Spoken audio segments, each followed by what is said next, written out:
Hello प्यारे दोस्तों, स्वागत है आपका इंटरव्यू क्लासेस में। इस वीडियो लेक्चर में हम बात करेंगे अपने विज्ञान का model paper 8th class board का जो है आपके जो RSCERT ने जारी किया था उसके बारे में। ये ब्लूप्रिंट है और आपकी बुकलेट बिल्कुल ऐसे ही मिलेगी और आप आंसर कैसे लिखोगे उसके बारे में। फर्स्ट जो एक पार्ट इसका बनाया है जिसके अंदर हमने खंड अ पूरा डिस्कस किया। अगर आपने वो वीडियो नहीं देखा है तो आप यहाँ पे आपको लिंक मिलेगा, यहाँ से आप क्लिक करके वो देख सकते हैं, ठीक है। और इंग्लिश मीडियम का भी अपलोड कर दिया गया है, ठीक है ना। तो चलिए देखते हैं अपने खंड ब को, ठीक है ना। के अंदर जितने भी क्वेश्चन हैं ये सारे हम सॉल्व कर चुके हैं, ठीक है ना। जिसमें ट्रू फॉल्स हो गए, आपके fill in the blanks, matchups, मिलाने वाले, ये सारे हम डिस्कस कर चुके हैं, ठीक है ना। अब हम देखेंगे इसके खंड ब के जो प्रश्न हैं उनको। यहाँ तक 9 तक हम कर चुके हैं, ठीक है। खंड ब में देखिए, पहला सवाल है कि आप गर्मियों के लिए सूती या संश्लेषित रेशे में से किस रेशे के बने कपड़े खरीदेंगे। अपना जवाब है ना कारण सहित बताइए। तो आप जानते हैं सूती वस्त्र के जो कपड़े होते हैं ना वो हमें खरीदने चाहिए। उसका कारण क्या है कि संश्लेषित कमीज जो होती है जल्दी गर्म हो जाती है और शरीर के चिपकने लग जाती है। पसीना जो ही अधिक आता है तो हवा अंदर बाहर आ नहीं सकती। और सूती कपड़े क्या होते हैं, वो पसीने को सोख लेते हैं और हवा भी अंदर बाहर आती और जाती रहती हैं, तो इससे पसीना हमारा सूख जाता है। तो हम क्या सूती वस्त्र के बने कपड़े खरीदेंगे, ठीक है ना। अगला देखिए, यहाँ से आप आराम से नोट कर सकते हैं, इसी तरह आपको आंसर लिखना है। अगला क्वेश्चन है, ये 3 नंबर का हो गया। फिर अगला सवाल आपके 3 नंबर का, जिसमें आपको धातु और अधातु में 3 अंतर बताने हैं। तो ऐसे पहले एक टेबल बना दीजिएगा, धातु अधातु, और ऐसे लिख दीजिए, धातु अधातु लिख दीजिए, इनके गुण लिख दीजिए। पहला, दिखावट में चमकदार होती है धातुएं, अधातुएं निष्प्रभ यानी चमकदार नहीं होती हैं। कठोरता, कठोरता धातु में होती है लेकिन अधातु कठोर नहीं होते, ये भंगुर प्रकृति के होते हैं। आघात वर्धनीयता, इनमें आघात वर्धनीयता होती है, आघात वर्धनीय होते हैं ये। इनको पीट कर एक चादर बनाई जा सकती है लेकिन ये आघात वर्धनीय नहीं होते हैं, ठीक है। ये हो गए। और अगर उदाहरण बोले तो उदाहरण इसमें आप लिख सकते हैं लोहा, सोना, चांदी, और इसमें लिख सकते हैं आप सल्फर, ऑक्सीजन, नाइट्रोजन, ये, ठीक है ना। अगला देखिए, 12वां क्वेश्चन है कि संगमरमर के फर्श पर साबुन के पानी से भरी बाल्टी अगर उलट जाए तो इस फर्श पर चलना अधिक आसान होगा या कठिन। अपना उत्तर का कारण भी बताइए। तो हम जानते हैं अगर साबुन से गिरी हुई बाल्टी अगर गिर जाए तो हम ऐसे लिखेंगे, उत्तर की शुरुआत मैंने या शॉर्ट में लिखा, आप पूरा कैसे लिखेंगे। फर्श, संगमरमर के फर्श पर साबुन के पानी से भरी बाल्टी उलट जाए तो इस फर्श पर चलना आसान नहीं होगा, कठिन होगा। क्यों? क्योंकि साबुन का पानी फर्श द्वारा प्रदान किए गए घर्षण बल को कम कर देता है। जो हमें फर्श घर्षण बल देता है वो कम हो जाता है। वजह क्या होती है? साबुन का पानी। जितने भी खुरदरे जो दरारें होती है वो साबुन का पानी भर देता है, जिसके ऊपर की सरफेस एकदम चिकना हो जाता है। चिकनी सतह के कारण हम उस पर नहीं चल पाते हैं, इसलिए गीले फर्श पर चलना कठिन होगा, ठीक है ना। बिल्कुल 3 नंबर एकदम एग्जैक्ट मिल जाएंगे आपको ऐसा आंसर लिखते ही। अगला देखिए, आग बुझाने के लिए पानी के इस्तेमाल से पूर्व विद्युत आपूर्ति बंद क्यों कर दी जाती है, ठीक है ना। तो इसका सीधा सा कारण है, बिजली बंद क्यों करते हैं? क्योंकि साधारण पानी जो होता है विद्युत का सुचालक होता है। यदि पानी का छिड़काव करते समय अगर विद्युत ये दोनों आपस में टच हो जाए तो करंट आ सकता है, जिससे जान माल की हानि हो सकती है और जो आग बुझा रहा है उसकी मृत्यु भी हो सकती है। इसलिए हमें आग बुझाने से पहले हमें इलेक्ट्रिसिटी यानी विद्युत से लगी आपूर्ति, विद्युत आपूर्ति सारी बंद कर देनी चाहिए, ठीक है ना, फिर आग बुझानी चाहिए। अगला क्वेश्चन है क्वेश्चन नंबर 14, भूकंप से बचने के लिए आप क्या क्या सावधानियां बरतेंगे। तो भूकंप से बचने के लिए क्या क्या सावधानियां बरत सकते हैं, देखिए। भूकंप के झटके महसूस होते ही अपने को घर से तुरंत बाहर आ जाना है, एक खुली जगह पे निकल जाना है। बड़ी इमारत, बिजली के पंखे, पेड़ों से दूरी बना के रखनी है, ठीक है ना। और भूकंप आने के बाद बाहर निकलने के लिए लिफ्ट का इस्तेमाल बिल्कुल भी ना करें। आप किसी बड़ी बिल्डिंग में लिफ्ट में नहीं बैठें, सीढ़ियों का प्रयोग करें, सीढ़ियों का इस्तेमाल करते हुए नीचे आएँ, ठीक है। ये आपको सावधानियाँ रखनी है, ठीक है। और भी सावधानियाँ लिख सकते हैं आप, ठीक है ना, कि खुले स्थान पर जाएं। अगर आप गाड़ी में हैं तो गाड़ी में ही रहने का प्रयास करें, अपने वाहन को अलग जगह पर ले जाएं, ठीक है। ये लिख सकते हैं बहुत सारे। फिर आपसे पूछा है कि आप सौर परिवार का नामांकित चित्र, तो ये रहा आपकी बुक में है, ठीक है ना, नामांकित चित्र जिसमें सूर्य एकदम केंद्र में है, ठीक है ना। फिर आप बुध, शुक्र, पृथ्वी, इस प्रकार से इन ग्रहों को बना सकते हैं, ठीक है ना। फिर देखिए नेक्स्ट है क्वेश्चन अपना, एलपीजी और सीएनजी का ईंधन के रूप में उपयोग करने के क्या फ़ायदे हैं। तो बहुत ज़्यादा फ़ायदे हैं। क्या फ़ायदे? कि सीएनजी का उपयोग करने वाले वाहनों के लिए कम रखरखाव लागत, खर्चा कम आता है, नहीं तो खर्चा बहुत आता है। ठीक है। और वाष्पीकरण और फैल के माध्यम से ईंधन की हानि न्यूनतम, इनके नुकसान बहुत कम होता है एलपीजी सीएनजी में। ठीक है ना। आसानी से आप इनको एक दूसरे जगह से ले जाए और लाया जा सकता है, समान रूप से हवा में मिल जाते हैं। ठीक है। एक स्वच्छ ईंधन जो ईंधन के रूप में यूज़ करते हैं, क्योंकि ये जल कर धुआं नहीं बनता इनसे। रसोई गैस में अगर एलपीजी का यूज़ कर रहे हैं हम, तो धुआं बिल्कुल नहीं निकलेगा, इसलिए वायु प्रदूषण नहीं होगा। ठीक है। ये एक लाभ हो गया। कोयले की तुलना में कम मात्रा में कार्बन डाइऑक्साइड तो निकलती है, लेकिन एलपीजी में बहुत कम मात्रा में निकलती है, तो ये इसके फायदे हो गए। ठीक है। नेक्स्ट क्वेश्चन देखते हैं। नर जनन तंत्र का नामांकित चित्र बनाइए। तो ये एकदम चित्र बना, नामांकित चित्र आपकी बुक में जैसा बना हुआ था हूबहू। ठीक है। आपको नामांकित करना है कि ये वृषण होते हैं, ये सेशन, ये शुक्राणु नलिका। ठीक है ना। अगला देखते हैं। खंड श। खंड स में आपको थोड़े से बड़े आंसर लिखने हैं। ठीक है। ज़्यादा बड़े तो नहीं है, लेकिन थोड़े बड़े आंसर लिखने हैं। पहला सवाल है, इनमें से कोई एक करना है दो में से। ठीक है। पहला है, खरपतवार किसे कहते हैं, नियंत्रण कैसे किया जा सकता है, समझाइए। नहीं तो आप सिंचाई और सिंचाई की दो विधियों का वर्णन कर दीजिए। तो हमने जो क्वेश्चन किया है यहाँ पे, ये किया आपने सिंचाई वाला। ठीक है ना।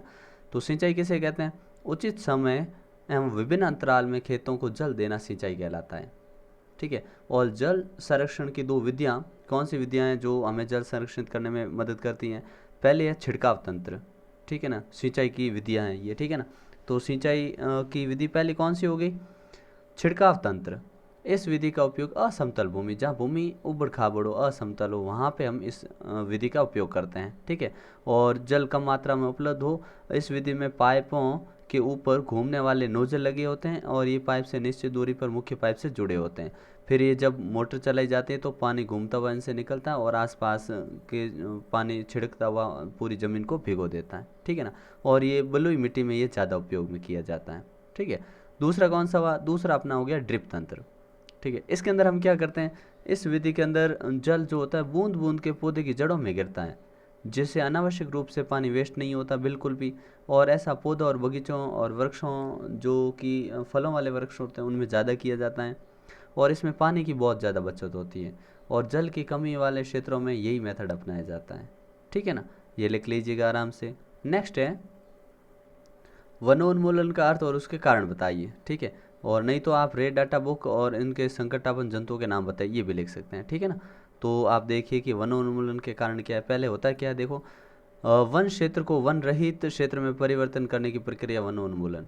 वनोन्मूलन मतलब वनों का उन्मूलन करना, उन्मूलन मतलब होता है काटना, तो वनों को काटना, या दूसरा कह सकते हैं वनों के क्षेत्रों से पेड़ों को जलाना या काटना, वनो उन्मूलन कहलाता है। इसके कारण क्या है, तो कारण देखिए, मानव जनसंख्या जैसे जैसे बढ़ रही है, भवन निर्माण, रेलवे लाइन, सड़कों, इमारतों, शैक्षणिक संस्थाओं, उद्योगों, इन सब के इस्तेमाल करने के लिए भूमि की मांग बढ़ रही है। तो जहाँ पेड़ है वहाँ से काट के भूमि का इस्तेमाल किया जा रहा है।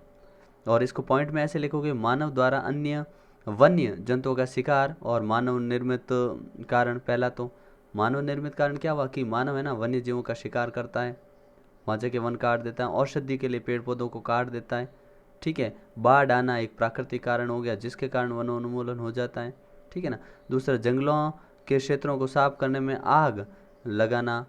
ठीक है ना। ये भी आदमी करता है, आग लगा देता है और जगह साफ करता है। एक झूमिंग कृषि, जिसे हम कहते हैं झूम खेती। ठीक है। झूम खेती करता है, जिससे वहाँ की वनस्पति सारी काट देता है, फिर खेती करता है। ठीक है। और उद्योगों और रख रखाव के कारण, मतलब निर्माण, उद्योग और घर निर्माण करने के लिए भी लकड़ी चाहिए, जगह चाहिए, तो भी ये मानव अपने द्वारा इन वनोन्मूलन कर देता है। ठीक है ना। तो ये कारण आप लिख सकते हैं। ठीक है ना। अगला बड़ा इंटरेस्टिंग है और शानदार क्वेश्चन है, थोड़ी मैथ इस्तेमाल करनी पड़ेगी आपको। ठीक है ना। इसमें या तो ये करिए या ये फिर ऊपर वाला करिए। तो हमने है ना यहाँ ये वाला चूज़ किया है, जिसमें आपको मच्छर अपने पंखों को 500 कंपन प्रति सेकंड की दर से कंपित ध्वनि उत्पन्न करता है। कंपन की आवृत्ति भी निकालिए, आवर्तकाल भी निकालिए, तो हम दोनों ही निकालते हैं। देखिए, आपने कहा कि कंपन कितने कर रहा है, कंपन कर रहा है 500। 500 कंपन कितने में, एक सेकंड में कर रहा है, तो हम आवर्तकाल निकाल देते हैं। आवर्तकाल का फॉर्मूला क्या होता है, आवर्तकाल का सूत्र होता है समय बट्टे कुल कंपन। कुल जो कंपन होते हैं वो नीचे लिख देते हैं। ठीक है। तो कुल कंपन कितने हैं, 500, समय कितना लग रहा है, एक सेकंड, तो आपने एक का भाग दिया इसमें, 500 का भाग दिया, जा नहीं रहा ना, तो 0 फिर आपने पॉइंट डाल दिया, ये छोटा पॉइंट है, ठीक है, मतलब ये 1 है और 500 है, ठीक है, ये पॉइंट लिख दिया आपने, ठीक है।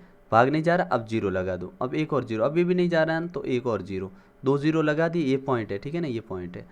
अब यहाँ पे कितना बन गया, 1000 बन गया, ठीक है ना, ये अब 1000, क्योंकि एक पॉइंट का एक 0 और 2 0 के 2 0, ठीक है ना, आ गया। अब 500 में जा रहा 2 बार, तो कितनी बार गया, अपना आंसर आया 0.002 सेकेंड, ठीक है। ये तो क्या आया, आवर्तकाल। अब हमको क्या चाहिए, हमको चाहिए आवृत्ति भी चाहिए, आवृत्ति। तो आप ऐसे लिखोगे, आवृत्ति बराबर, आवृत्ति में क्या होता है, आवृत्ति में ऊपर हम लिखते हैं अपने दोलनों की संख्या, कुल दोलन, कुल दोलन, ठीक है, और नीचे दोलन, यहाँ पे आप दोलन लिख देना, ठीक है, और नीचे हम लिखते हैं अपने समय, क्या लिखते हैं, समय, ठीक है, ये फॉर्मूला लिख दीजिएगा। अब देखिएगा, इसी फॉर्मूले को दिमाग में रखिए, मैं यहाँ से साफ कर रहा हूँ फिर लिखता हूँ। अब देखिए, ऊपर कुल समय लिखना है ना, नहीं कुल दोलन है 500, ठीक है। समय कितना है, समय आया अपना 0.002, ये है, ठीक है। अब इसको सॉल्व करिए, आवृत्ति हमेशा हर्ट्ज में आती है, ठीक है। अब आपने कहा यहाँ पे पॉइंट के बाद 3 अंक है, तो पॉइंट हटाने के लिए ऊपर 3 0 लगा दो, ये लगा दिए साहब। अब ये सारा हट गया, अब नीचे बचा है 2, 2 का भाग दिया हमने इस पूरे नंबर में, 2 का इसमें 50 में दिया तो आया 25, ठीक है, फिर ये 4 0 उतार दो, 1 2 3 4, मतलब कितना आया, 2,50,000, तो आप लिखोगे 2,50,000 हर्ट्ज, HZ हर्ट्ज, ठीक है ना, ये आपका उत्तर आएगा, ठीक है। अगला देखते हैं, नेक्स्ट क्वेश्चन है अपना, लास्ट क्वेश्चन है नेक्स्ट, ठीक है ना।